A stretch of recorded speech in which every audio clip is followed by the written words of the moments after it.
Aujourd'hui, je vais te donner les quelques questions que je me pose quand je dois choisir des musiques pour un projet audiovisuel. À quoi il faut bien faire attention pour choisir la musique parfaite.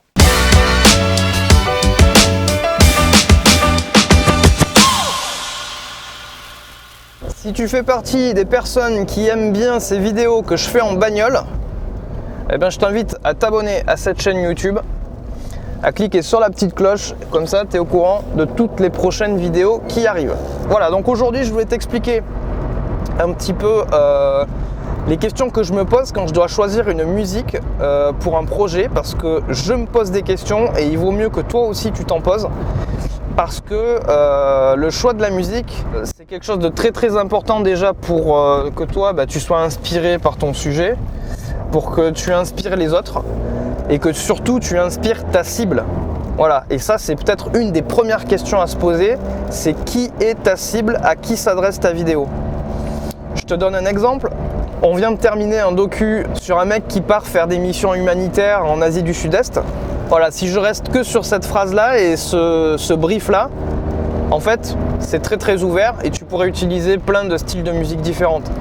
Maintenant, si je rajoute à ce brief que en fait le mec en question qui part en Asie du Sud-Est, c'est un mec qui a même pas 30 ans, ça rajoute une information supplémentaire. Déjà, on est jeune, on s'adresse à un public pas jeune, on s'adresse pas à un public de moins de 20 ans, on s'adresse à un public qui a la trentaine. Donc ça influe sur les choix musicaux que tu vas faire aussi. Si maintenant j'ajoute à ce brief que le but de ce film c'est de donner envie à des jeunes de partir aussi en mission, là encore ça rajoute une information supplémentaire et là encore tu vas faire des choix musicaux différents. Nous par exemple, ce docu qui est pourtant humanitaire, donc on pourrait vraiment jouer sur le terrain du pathos, en fait on a aussi décidé de l'axer sur le côté un peu voyageur aventurier. Et là encore, ça influe encore une fois sur les choix musicaux que tu vas faire. Nous, on est parti dans l'optique de faire un documentaire qui ressemble un peu à des vlogs. Voilà, on est parti sur les musiques un peu de vlog qu'on peut voir sur YouTube. Et en fait, il y a un mix qui est assez sympa entre ce côté très documentaire, ce côté vlog de voyage et ce côté humanitaire aussi qu'on doit amener avec aussi, c'est vrai, un peu d'émotion, un peu de pathos entre guillemets, mais il fallait trouver des musiques qui soient un peu à la croisée de tous ces trucs là, sachant aussi qu'on part en Asie du Sud-Est. Ça aussi, ça peut être une information importante à tenir compte dans le choix des musiques que tu vas faire, parce qu'évidemment tu vas parler, on va voir des images de lieux asiatiques avec des sculptures, des architectures asiatiques. Ça peut être aussi cool d'avoir une petite teinte d'Asie dans tes musiques. Donc si je fais le calcul de tout ce que je viens de te raconter, on veut que ce soit à la fois Jones, Roots, un peu vlog, et on est en Asie, figure-toi qu'il y a une bonne partie des musiques qu'on a qui sont plutôt électro, mais électro, je dirais pas électro dur, électro boom boom.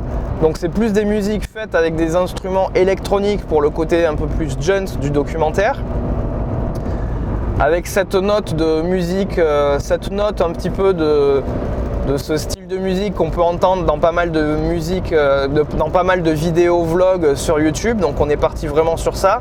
Et puis petite touche d'exotisme avec des instruments un peu asiatiques, toujours dans de l'électro. Donc tu vois en fait que suivant le projet que tu fais, à qui ça s'adresse, où on est, qu'est-ce qu'on fait, et plein d'autres questions que tu pourrais te poser sur un projet en fait, tout ça, ça a une influence sur la musique que tu vas choisir sur ton projet. Tu parles pas à un grand-père comme tu parles à un jeune de 15 ans qui regarde plein de vidéos YouTube.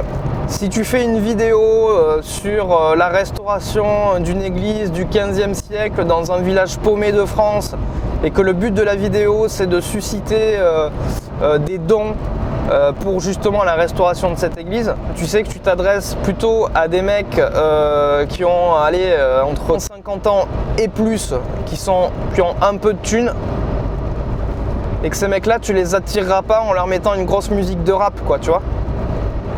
Le but c'est à la fin c'est de susciter des dons, c'est pas de se faire plaisir. Donc, à qui je parle? C'est une question qu'il faut que tu te poses. Qu'est-ce que je veux provoquer comme réaction? Et des fois, c'est par séquence. Il y a des séquences où tu vas vouloir, par exemple, relever l'humour de la séquence, ou alors tu vas vouloir, au contraire, provoquer du pathos ou de l'émotion. Bon, évidemment, ça sera plus compliqué avec une fanfare d'orchestre de cirque, tu vois. Où se situe l'histoire? Tu peux donner des informations dans la musique de où se situe l'histoire. Si tu es au Moyen-Orient, tu as des espèces d'instruments avant, des instruments, je sais plus comment ça s'appelle, des douk-douk là, ou je sais pas quoi, je sais plus comment ça s'appelle, mais c'est typiquement des instruments du Moyen-Orient. Si ton documentaire se situe en Afrique, mettre des gros sons de percussion, tu vois, c'est pas déconnant. Donc c'est important pour choisir tes musiques de se poser plusieurs questions pour que tes musiques soient vraiment justes avec le sujet dont tu parles, avec l'endroit où tu es, où l'action se situe, avec la cible à qui tu parles. Mais voilà, n'oublie pas de te poser des questions essentielles qui vont te permettre de faire les choix les plus judicieux et les plus justes avec ton projet. Voilà, je te dis à très bientôt pour les prochains conseils que je peux te donner en bagnole sur cette chaîne YouTube.